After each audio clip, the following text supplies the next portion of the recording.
Did you know attendance to the Stanley Cup Victory Parade this year outnumbered Trump's inauguration by about 300,000 people? Isn't that crazy? The parade was held to celebrate this current Stanley Cup champion, the Washington Capitals.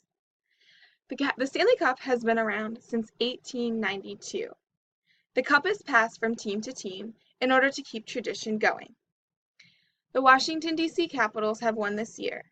It's important to learn about this since many of us call the Washington area our home. Hockey has always played a really important part in my life as well. My brother is 10 years older than me, and he played hockey for his high school team. Hockey was always a bond that we had and we shared with each other. He would always teach me how to play on his off time, and I always enjoyed going to his games and getting to stay up late. This year, I have a roommate who's a huge DC sports fan. He is a Washington Capitals fan as well, and hockey was always on in our house this year. Through Transcendence, I kind of became a Capitals fan, and I really enjoy watching NHL sports now. So I guess it was a good year to become a Caps fan, right? Throughout my time with you, I'm going to be talking about a brief history of the Stanley Cup, some traditions that the teams carry on, as well as a little brief insight into the Capitals this past season and what they did to win. First, though, let's talk about a brief history of the Cup.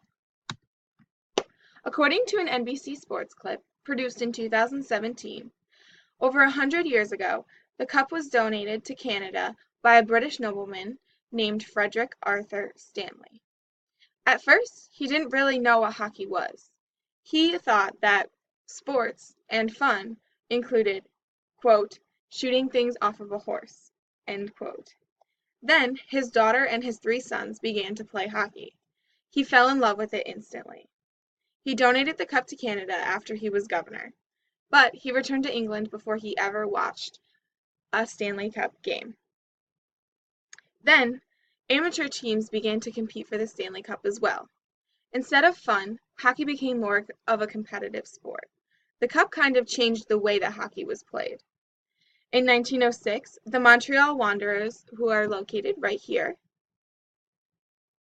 they won the Stanley Cup. For the first 20 years or so, the power of the Cup was pretty balanced. Teams won on and off. There was no one who really dominated the NHL. Then, in the 1940s, the Toronto Maple Leafs won the Cup 5 times in a row. Your name gets engraved on the bottom of the cup when you win. Many people looked up to these hockey players, and they wanted their names next to their heroes as well. It got more and more competitive as the Maple Leafs became a national sensation. When these players won the cup, they all had special traditions that they took. So let's look at those. Prior to 1994, players were allowed to keep the cup for the entire off-season. They had a little bit too much fun. In 1962, the Maple Leafs set the cup on fire. In 1993, right before the new rule came in place, the cup was actually found in the bottom of Canadian player Patrick Roy's pool. In 1994, the National Hockey League decided to step in and create some new rules. According to another NBC Sports clip produced in 2017, now hockey teams have 100 days on their off-season with the cup. The cup is also monitored by a keeper of the cup at all times. Even though each player gets 1 full day with the cup, the keeper of the cup is still with them. This means that the cup is always protected due to it being set on fire or even left at the bottom of the pool. As you can see here, we do have a Penguins player making pasta in the cup and eating it. There's also a picture of a baby getting baptized in the cup as well. Even though the cup is protected, you're still pretty much allowed to do whatever you want with it. Now it's the Capitals' turn for their tradition. Moving to my last point, we have the Capitals. The Capitals have won the Stanley Cup for the first time in their franchise history after a 43-year drought. There have been a couple key players in this. Alex Ovechkin is someone that I want to mention first. He has spent 15 years with the Capitals and never went to another team in history. He is known as one of the best players without winning a Stanley Cup. Now, things have changed. TJ Oshie is also a key player in here. He's a forward for the Washington Capitals. He made a quote in a New York Times article written soon after the Stanley Cup was won by them, and he said, quote, "Years past, it felt like we are going to win this year. This year it was more so like, we're going to work this year, and we're going to outwork teams. We're going to play longer than they are, and we did that throughout the entire playoffs." This dedication and mention of his team really shines and exuberates what TJ Oshie stands for. He really was a team player, and he was always in the front line, willing to work hard. Then I also want to mention Braden Holtby. My brother was also a goalie, so he's also held near and dear to my heart. He stated in the same New York Times article, quote, "It took years of heartbreak, years of breaking things down and trying again, breaking things down and trying again, and this group never gave up, and we finally did it."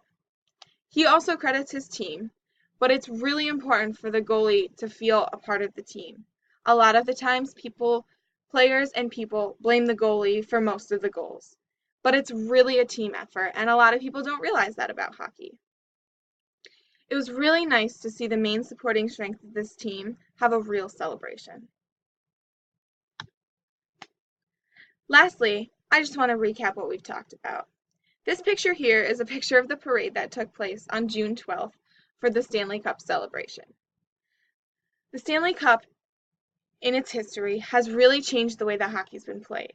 It became more of a fun sport to a competitive sport, and now we have these fantastic NHL teams who always are putting on entertainment for us. The win this year in DC was a big win for us in general. Many DC sports fans have had years and years of disappointment, including hockey, football, and baseball. We haven't really had a good track record.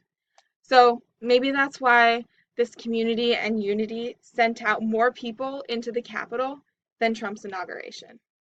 We have something to really be proud of. As stated before, hockey has really been held in my heart for my entire life. But now that you and I know more about the Stanley Cup in general and the Capitals, maybe you'll be a Caps fan too.